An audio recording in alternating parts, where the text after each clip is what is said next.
کے ویو 360 میں دنیا بھر میں جمہوری نظام کی صحت پر ایک نظر۔ پاکستان اور بھارت سمیت دنیا بھر میں جمہوری اقدار کمزور ہو رہی ہیں۔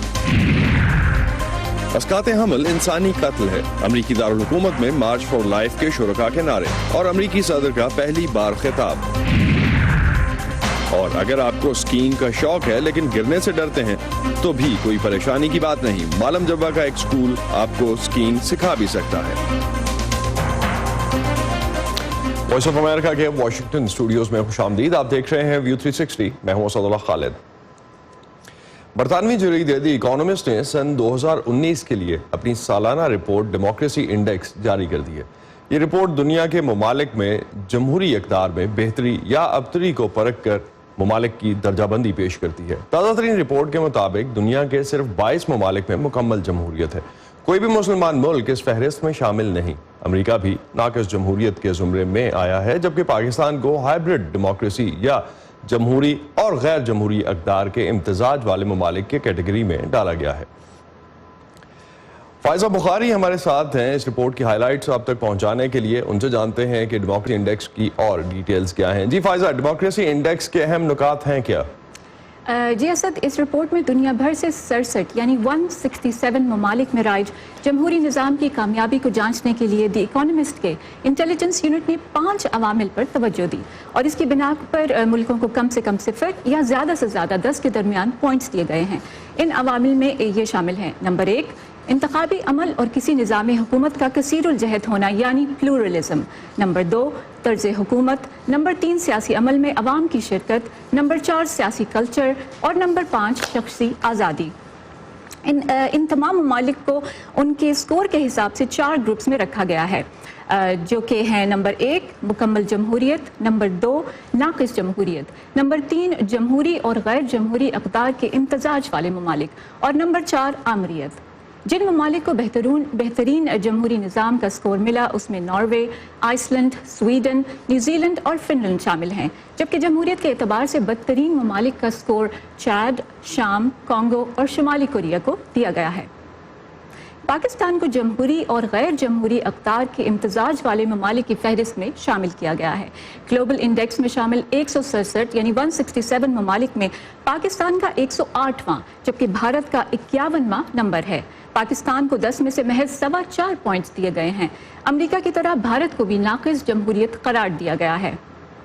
2006 میں ڈیموکریسی انڈیکس کے پہلی بار اجرا کے بعد سے اب تک دنیا بھر میں جمہوریت کو ملنے والا یہ سب سے کم ترین سکور ہے، اور اس کی بہت سی وجوہات بتائی گئی ہیں، جیسے عالمی سطح پر مالی اور سیاسی بحران اور عوامی مظاہرے وغیرہ۔ جی اسد۔ بہت شکریہ فائزہ، ہمیں ہائی لائٹس دینی تھیں ڈیموکریسی انڈیکس کی۔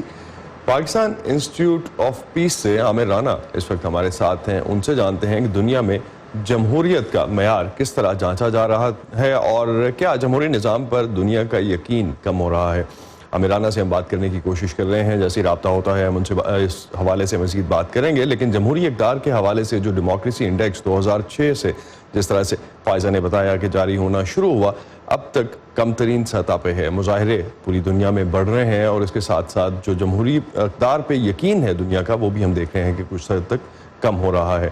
آگے بڑھتے ہیں۔ 2020 امریکہ میں انتخابات کا سال ہے۔ انتخابات کا ایک اہم ایشو ہے ابارشن یا اسقاط حمل کے اختیار سمیت خواتین کے دوسرے حقوق کا تحفظ۔ اسی حوالے سے گزشتہ جمعے کو امریکی دارالحکومت واشنگٹن ڈی سی میں ایک بڑا مظاہرہ کیا گیا۔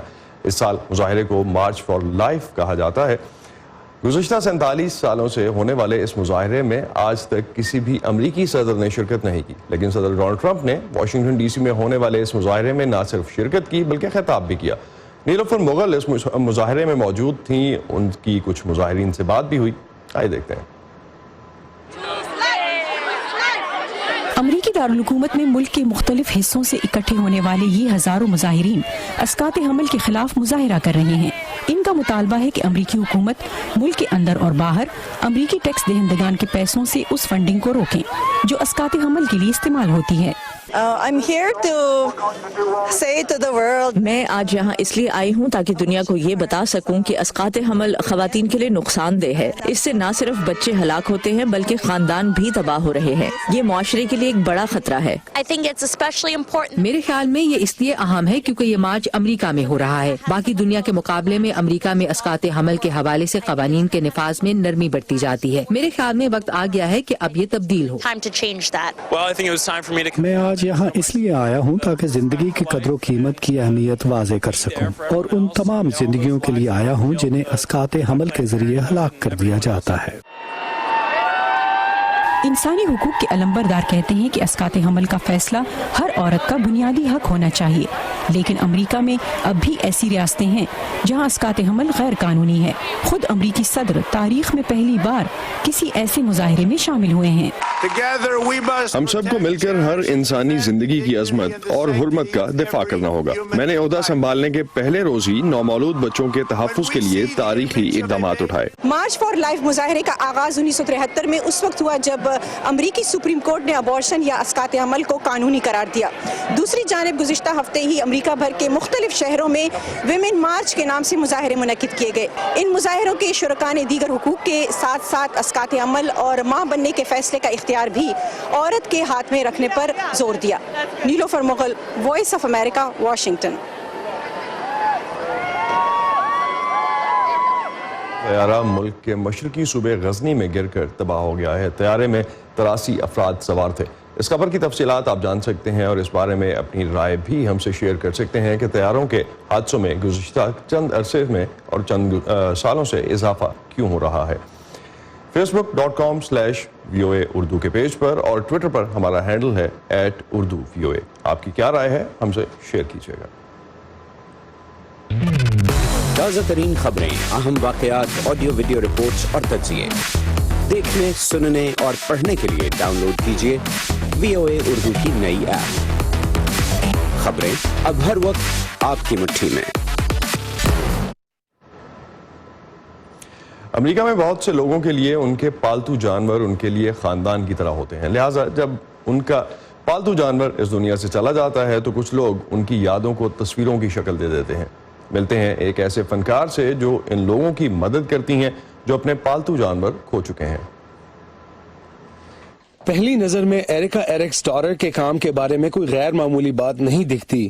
وہ ایک فنکار ہیں اور پورٹریٹس پینٹ کرتی ہیں. لیکن ایرکس ڈارر کسی خاندان کے سربراہ کی تصویریں نہیں بلکہ مردہ پالتو جانوروں کی تصویریں پینٹ کرتی ہیں. ان کا کہنا ہے کہ ان کا کام مالکان کو اپنے پیارے 4 پیروں والے دوستوں کے چلے جانے کے غم کو بھلانے میں مدد کرتا ہے. چونکہ میں ایک روح پینٹ کر رہی ہوں، ایک شخصیت، ایک کردار، ایک حقیقی زندہ شے جو گزر چکی ہے. میں ہمیشہ آنکھوں سے شروع کرتی ہوں. آنکھوں کو درست بنانا بہت ضروری ہے کیونکہ وہ روح کی کھڑکی ہیں. ایک دن انہوں نے اپنے پورچ پر ایک آوارہ بلی دیکھی. وہ بلی بہت خوبصورت تھی اور ایرکس ڈارر نے اسے پینٹ کرنے کا فیصلہ کیا. ان کے دوستوں نے تصویر کو پسند کیا. انہوں نے پھر اپنے دوستوں اور رشتہ داروں کو ایرکس ڈارر کی صلاحیتوں کے بارے میں بتایا. میرا اپنے گاہکوں کے ساتھ ایک بہت ہی خاص تعلق ہے کیونکہ انہوں نے وہ کچھ کھویا ہے جسے وہ بہت پیار کرتے تھے اور دل کی گہرائیوں سے پسند کرتے ہیں. یا تو ان کا جانور ابھی بھی ان کے ساتھ ہے یا حال ہی میں اس کا انتقال ہو گیا ہے. وہ میرے پاس عام طور پر ویب سائٹ یا ای میل کے ذریعے آتے ہیں. ہم ان کے جانوروں کے بارے میں بات کرتے ہیں. میں ان کے جانوروں کے بارے میں آسان سوالات پوچھتی ہوں جیسے کہ ان کی نسل کیا ہے، آپ کی ان کے ساتھ پسندیدہ کہانی کیا ہے، آپ لوگوں کی ملاقات کیسی ہوئی. ایرکس ڈارر کا کام سستا نہیں ہے. ہر پینٹنگ کی قیمت لگ بھگ $1700 ہے. لیکن مہنگا ہونے کے باوجود آرٹسٹ کا کہنا ہے کہ ان کے بہت سارے کسٹمرز ہیں. اس وقت ایک پالتو جانور کی تصویر بنوانے کے لیے 1 سال تک کا انتظار کرنا پڑتا ہے. صدمے سے نکلنے میں مدد کرنے والے کاؤنسلر یا گریف کاؤنسلر کرس ہاؤس کا خیال ہے کہ جو کچھ ایرکس ڈارر کرتی ہیں وہ ایک علاج کی طرح ہے جو مالکان کو اپنے کھوئے ہوئے جانور کے غم سے نمٹنے میں مدد کرتا ہے. وہ ایک طرح سے جانور کو یادگار بنانا چاہتے ہیں اور ایرکس ڈارر لوگوں کو ان کے جانوروں کے کھونے کا غم ہلکا کرنے میں ان کی رہنمائی کرتی ہیں. ایک تصویر کو مکمل کرنے میں 1 ماہ سے زیادہ وقت لگتا ہے. ایرکس ڈارر کہتی ہیں کہ انہیں امریکہ بھر سے آرڈرز ملتے ہیں.